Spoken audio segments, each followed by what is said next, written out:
Hey everybody, Eagle Run 23 here. We are back talking about preparation. The whole month of July, I'm doing a series on prep from food to water to bug out locations. We've already covered the fun stuff about magazines and guns and ammo and all that good stuff. We're gonna revisit some of the ammunition storage. That will be coming up soon. Make sure you're subscribed. Make sure you join the giveaway for July. We're giving away a Faxon barrel in the caliber of your choice. We're also giving away a polymer lower receiver from Tennessee Arms. So make sure you're not going to want to miss that. Make sure you're signed up. Eagle Run 23. All you got to do is join the email list. The winner will be chosen from the email list, and we'll get that closed out at the end of the month. Let's get on to the 15 food storage ideas that could help you survive the coming apocalypse. This is a broad strokes conversation. It's more of a thought process to help you think of some ideas, share some ideas down in the comments. I am not an expert, but it is something that has been a part of my life for the last 25 years. And I do enjoy being prepared for situations, and this is no different than that. We are not trying to advocate for anything crazy. We are trying to be prepared men so we can take care of our family and take care of our friends and neighbors. Many of you have been to the grocery store recently and realized that things are ridiculously expensive. It used to be that adding a 3-day, 2-week, month, 3-month, adding that wasn't a significant problem. Food was relatively cheap and you could stack it pretty deep pretty quick and consider yourself good. Well, it's about 30% more expensive now than it was. So that could be cost prohibitive for you, but I want to encourage you, all of these things that we've been talking about this month, small bites. Take little pieces, work through it diligently, have a plan, and each time you're at the store, just get 1 or 2 extra things to store away. It's really as simple as that.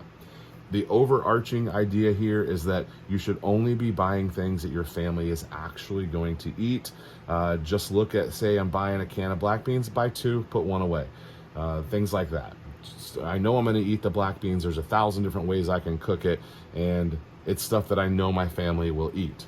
As with all of these things on this list, you're going to have to make a plan and have a goal.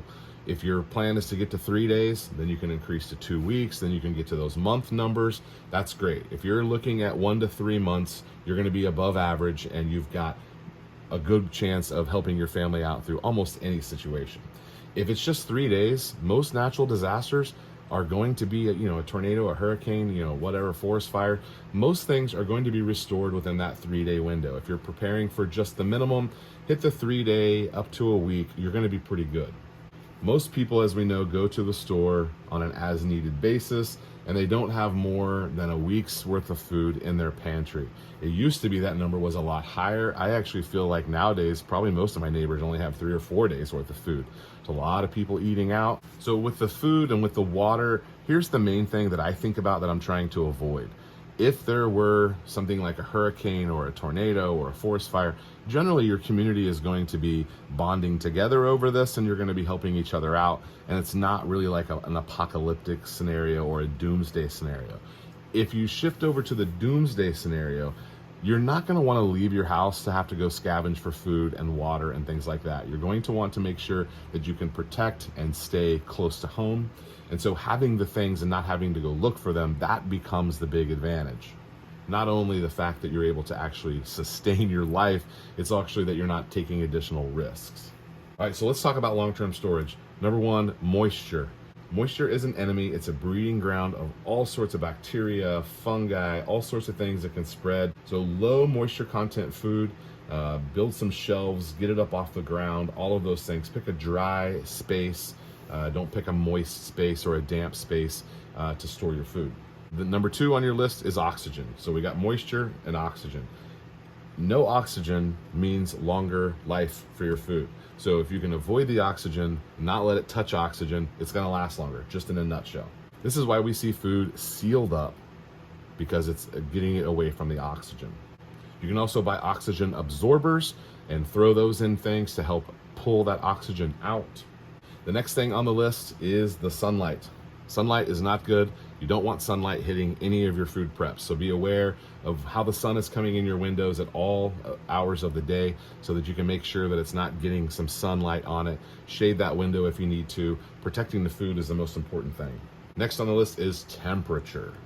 Temperature is a big one for us here in Texas. Many parts of the South, temperature is an issue. I've heard as a general rule, for every 10 degrees above room temperature that your food is stored, you're going to need to take a year off of the expiration date, which that is significant, because if room temperature is 70 and then you're storing it, you know, in your garage and it gets up to 110, you are way above that, and you just took something that lasted 2 years down to lasting a couple of weeks.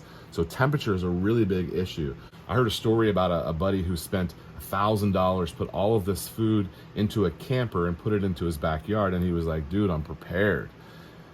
He lives in Texas and it probably gets over 100 most days of the summer, and I was warning him that, like, I know, he's like, no, it's a 20-year shelf life. I'm like, yeah, but you're just going to burn through that in a couple of months in the Texas summer.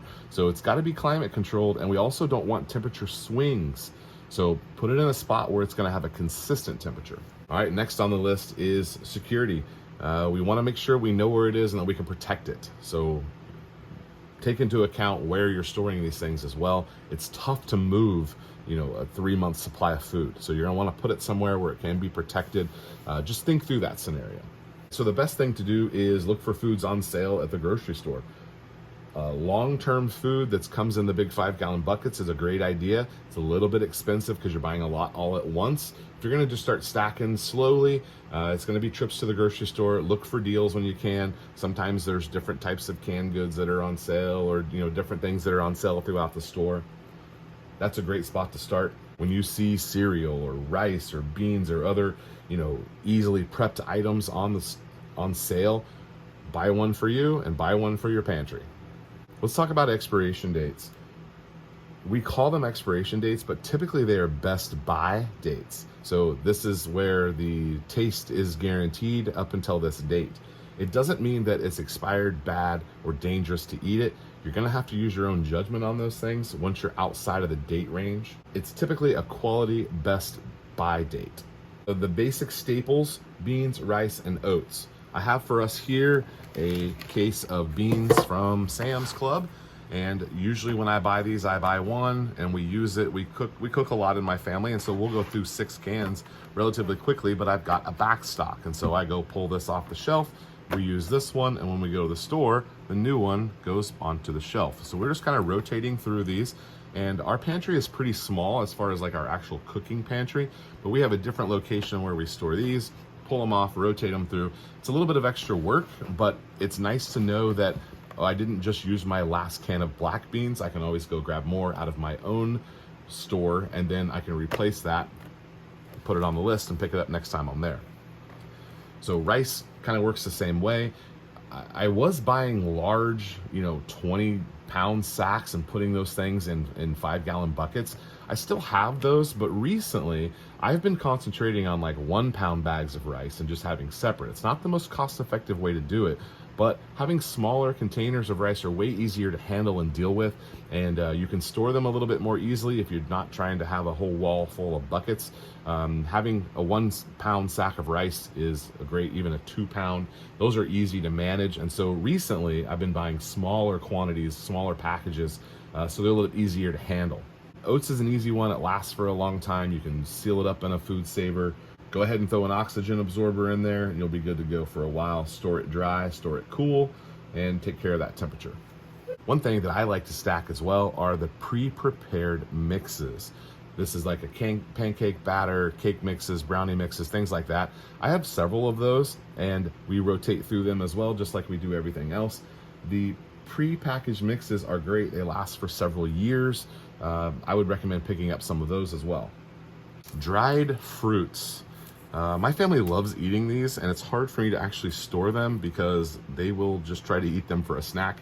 But dried fruits are great. They have a lot of stored nutrients, vitamins, things like that. Obviously not as good as fresh, but at least it's better than nothing.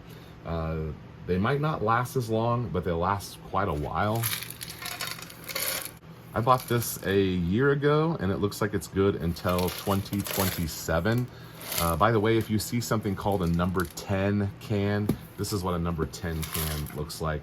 Big can, this is what a number 10 looks like. Pasta is another great one to add in there. It lasts a long time. It's easy to store. It's pretty economical. It doesn't really spoil, and it's become a pretty essential part of most preppers' storage. The problem with all of these things that store really well is they're all carbohydrates. If you are on a low carb diet in the apocalypse, you might have a hard time because a lot of the things that last a while are carbohydrate rich. All right, freeze-dried meats are a good option.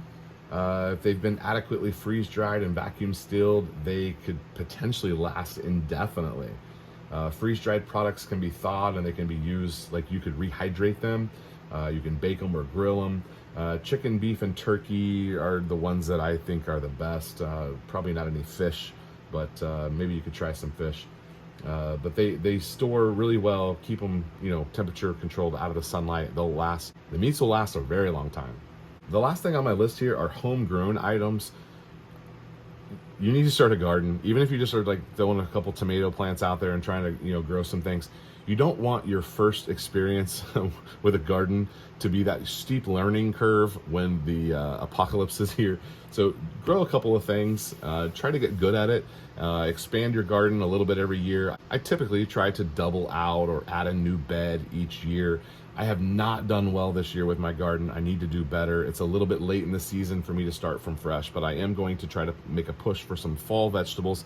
We have a lot of luck with fall vegetables here in Texas as the summer, the heat goes away a little bit. We get into September and August, and even into October. I've harvested tomatoes all the way till Thanksgiving some years.